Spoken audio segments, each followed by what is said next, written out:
NASA's workforce exodus. Over 20% of employees request to leave. A staggering revelation has emerged. Over 20% of NASA's workforce is seeking to leave the agency. This significant figure, confirmed by NASA to CBS News, indicates that nearly 4,000 employees have submitted applications to exit the organization. Specifically, around 3,870 individuals have opted to participate in the Deferred Resignation program initiated during the Trump administration, which allows employees to resign under certain conditions. The deadline for submitting applications for this program is set for midnight on Friday. If these deferred resignations are approved, NASA's workforce, which currently stands at approximately 18,000 civil servants, would be reduced to about 14,000. This reduction also accounts for around 500 employees who have left through regular attrition, as reported by the agency. Cheryl Warner, a spokesperson for NASA, emphasized the agency's commitment to safety, stating, "Safety remains a top priority for our agency as we balance the need to become a more streamlined and more efficient organization and work to ensure we remain fully capable of pursuing a golden era of exploration and innovation, including to the Moon and Mars." The breakdown of applications reveals that approximately 870 employees applied to leave during the first round of the Deferred Resignation program, while a staggering 3,000 employees submitted their applications in the second round. This Deferred Resignation program was introduced by the White House's Department of Government Efficiency at the beginning of the Trump administration, aiming to cut costs and reduce the size of the federal workforce. A recent budget proposal from the White House suggests a significant funding cut for NASA, with a proposed reduction of about 25% for the fiscal year 2026, decreasing its budget from around $24 billion to $18 billion. In addition to these workforce changes, NASA has faced a leadership crisis in recent months. In December, President Trump nominated. Earlier this month, the president announced that Transportation Secretary Sean Duffy would temporarily oversee the agency, leaving many to wonder about the implications of these changes for NASA's future. What do you think about the mass exodus of employees from NASA? Is this a sign of deeper issues within the agency, or simply a response to external pressures? Share your thoughts in the comments below. Oddcast. Do NASA's budget cuts spell trouble for U.S. aerospace? Mind the gap. Podcast. Is the shrinking NASA budget a threat to U.S. aerospace dominance? Beware the looming chasm. At this year's American Institute of Aeronautics and Astronautics, AIAA, Aviation and Ascend events, NASA's presence was notably diminished, a stark contrast to its usual robust attendance. The agency's absence was palpable, casting a shadow over the proceedings and raising concerns about the potential impact of budget cuts on U.S. competitiveness in the aerospace sector. Aviation Week's Guy Norris, Garrett Rhyme, and Graham Warwick, who were in Las Vegas for the events, share their insights and worries about the future implications of NASA's reduced role. Stay tuned. Don't miss out on any episode of the award-winning Check 6 podcast. Follow us on Apple Podcasts, https podcasts, Aviation Week's Check 6 podcast, ID 840380131, Spotify, https:/open.spotify.com/6b3rrigwp C2DNAUK5SIEAS, or your preferred podcast platform. Explore our podcasts. Discover all of our podcasts at aviationweek.com/podcasts. AI-generated transcript. Graham Warwick. Welcome to Check 6. I'm Graham Warwick, Executive Editor for Technology at Aviation Week, and I'm joined today by Senior Editor Guy Norris and Space and Emerging Technologies Editor Garrett Rhyme. We're together because we all attended the AIAA Aviation and Ascend conferences in Las Vegas last week. AIAA, the American Institute of Aeronautics and Astronautics, organized two conferences: Aviation, focusing on the aviation industry, and Ascend, centered on the space industry. These events were combined for the second year in a row. Last year, the combined event attracted around 3,700 to 3,800 attendees, making it a bustling affair. However, This year, the scene was markedly different. Attendance dropped to around 2,800, a significant decline. The reason? The turmoil in Washington, D.C. as the government implements budget cuts for agencies like NASA, restricting travel for its employees.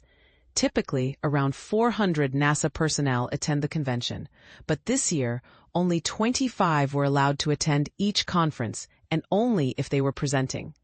Networking, industry meetings, and technical committee meetings were no longer valid reasons for sending representatives. The uniform presence was also drastically reduced. Garrett, you can provide more details on the Ascend side, but from the aviation perspective, the impact was clear. Guy, I'll pass it over to you for your impressions, and then we'll hear from Garrett about the space side, and delve into the NASA situation and the concerns it raises. Guy Norris. Thanks, Graham. Indeed, the conference was still impressive, with plenty of activity and engaging panels. However, the government and NASA presence was notably diminished. The cuts in Washington have had a significant impact, particularly on NASA's aeronautics research budget. Garrett can provide a parallel perspective on the space science and space budgets. Conversations with attendees highlighted the critical role NASA aeronautics has played in the industry, especially for the U.S., offering exceptional value for money. For instance, over the past 2 decades, NASA's aeronautics budget has never exceeded 3.5% of the overall NASA budget, which peaks at around $20 billion. Yet, the innovations that have emerged from this small budget are astounding. Supercritical wing, fly-by-wire, winglets, computational fluid dynamics, CFD, wind tunnel advancements, aeroacoustics, electrified aircraft, and the ERA, Environmentally Responsible Aviation Program, which led to icing research and the energy-efficient engine, the foundation for GE's GE90 and GEnx engines. This efficiency and innovation have come from a well-run, small budget. The physical manifestation of these cuts at the conference was striking. The exhibition area, usually vibrant, was notably quieter, with fewer major exhibitors like NASA, Boeing, Northrop, and Lockheed. The impact was both emotional and physical. Graham Warwick. Indeed, we all found the conference valuable, but the reduced presence was a stark reminder of the situation. Garrett. The Ascend side had a cooler decor and some interesting pods. But how did the budget cuts affect it? Garrett Rame. The impact was similar. The Trump administration's proposed budget cuts for NASA, around 24% overall, and a 50% reduction for the Science and Mission Directorate, were felt on the space side. The cancellation of the International Space Station Research and Development Conference due to lack of NASA participation was a clear sign. The Ascend conference felt less populated, with fewer major exhibitors and a focus on smaller companies selling engineering services or testing. Networking opportunities with NASA personnel were limited, affecting companies that rely on these interactions to understand NASA's needs and objectives. The political sentiment at the conference has swung dramatically in recent years, reflecting the budget's volatility and the changing subject matter of interest. Graham Warwick. The networking aspect is crucial for technical interchange and sharing information. The budget cuts have led to a loss of capability, as NASA's Associate Administrator for Aviation Mission Directorate, Bob Pierce, explained during a National Academy's Aeronautics and Space Engineering Board meeting. The cuts, around 37 to 40% on paper, are more severe in practice, leading to the loss of expertise in certain areas. Flight demonstration programs, which have not been particularly successful, will be discontinued, and NASA will focus on smaller, possibly unmanned or modified aircraft programs. This shift represents a loss of capability in large-scale projects. Additionally, many experienced NASA employees are retiring early due to workforce reduction incentives, and the middle group of employees, groomed to be future leaders, are also leaving. This hollowing out of NASA's expertise is concerning, as NASA often serves as the sole repository of certain knowledge until the industry renews interest. Garrett, do you have any thoughts on this? Garrett Rhyme, 1318. Yes, the budget crunch is exacerbated by a lack of clear priorities. The administration's focus has shifted, leaving uncertainty about what should be trimmed and what the priorities should be. The space side also expressed concerns about maintaining a low Earth orbit (LEO) capability and servicing the space station until commercial platforms are operational. On the aeronautics side, the loss of the next generation of leaders is alarming. There is a sense of underappreciation for NASA's contributions to U.S. dominance in aeronautics. The cuts seem to prioritize short-term expediency over long-term sustainability, which is ironic given the importance of sustainability in efficiency and competitiveness. The conference covered various topics, including the blended wing-body concept, which received updates from airlines like Delta and United, as well as the Air Force, highlighting the benefits of extended range and efficiency. Future propulsion concepts and projects from scaled composites were also discussed. The conference's breadth is impressive, but the future of U.S. aerospace is concerning due to the loss of capability for short-term gain. Graham Warwick, 1748. The mind the gap warning is crucial. Listeners should be aware of the growing gap in capability and take action if they can, whether by contacting their representatives or advocating for change. The gap represents a loss of innovation, competitiveness, and market opportunities. Without investment, the gap will widen, leading to a significant setback. Let's wrap up by emphasizing the importance of staying informed and engaged. Thank you, Guy and Garrett, for your insights. Thanks to our producer, Guy Ferniho, and to our listeners. Follow Check 6 on Apple Podcasts, Spotify, or your preferred platform to never miss an episode. If you found this discussion helpful, please rate and review us, and share the episode with friends and colleagues. Goodbye for now, and beware the looming chasm. Announcer, 1918. College students can enjoy free digital subscriptions to Aviation Week and space technology, including access to our archive dating back to 1916. Sign up at aviationweek.com/student. NASA workforce cuts, safety concerns for space missions. Amidst the excitement of another crewed mission to the International Space Station, a storm clouds loom over NASA, raising serious concerns about the safety and future of America's space endeavors. As SpaceX prepares to launch 4 astronauts, including NASA's Zaina Cardman and Mike Fink, the space agency faces unprecedented challenges due to a mass exodus of its workforce. Over 4,000 employees, roughly 1/5 of NASA's staff, have left their positions as part of President Donald Trump's efforts to reduce federal spending. This exodus has sent shockwaves through the agency, especially given that NASA has lacked a permanent leader since January.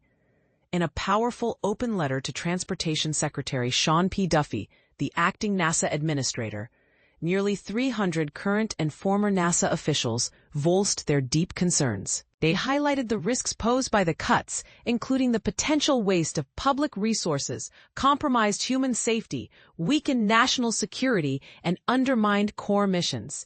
These officials emphasized the loss of invaluable expertise and specialized knowledge that these departing employees carry with them, which is essential for executing NASA's complex tasks. The letter also pointed out that NASA's current direction disregards the hard-learned lessons from the tragic Columbia disaster, where the space shuttle disintegrated, resulting in the loss of all 7 astronauts on board.